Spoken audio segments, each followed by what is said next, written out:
Steve Hackett shares why Supper's Ready might have been Genesis at its best. I'm John Bowden from Rock History Music. We talked to the former Genesis guitarist about why on so many polls this lengthy tune from 1972's Foxtrot usually comes out on top as the quintessential prog rock classic from that band. Well, that's the product of a whole band working together and writing together, shaping things together. So I think that it was a hugely ambitious piece of work. I said to them at the time, I think we could do something really long. I think we could do something like 20 minutes, and wouldn't that be marvelous if we could do it on stage? You know, each section is driven by someone else. The lyrics are all Pete's. Can't claim anything there, but everyone gets a chance to shine in it. Very much the group working together at its best, coming up with this great long, journey. And yeah, I think it's a transcendent piece of work, and that's probably why people still very much enjoy it.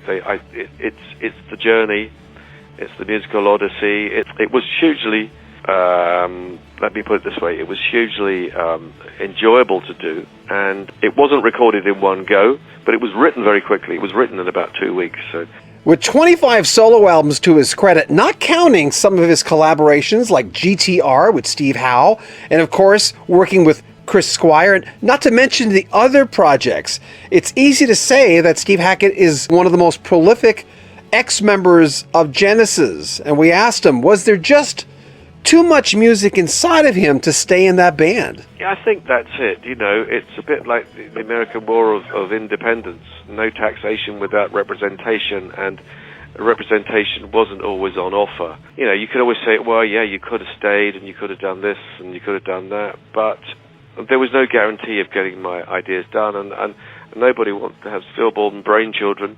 These are the things that have been important to me. Certain songs have been, big parts of my life. I mean, imagine a world without Spectral Mornings for me. Working with the Chinese koto, and so on and so forth. So for me, even if I'd sold, 1 billion records with Genesis instead of the mere 50 million, there's not enough money on earth that would replace the currency that music possesses itself. It's a magic, alchemical commodity. It can move mountains. It can heal people.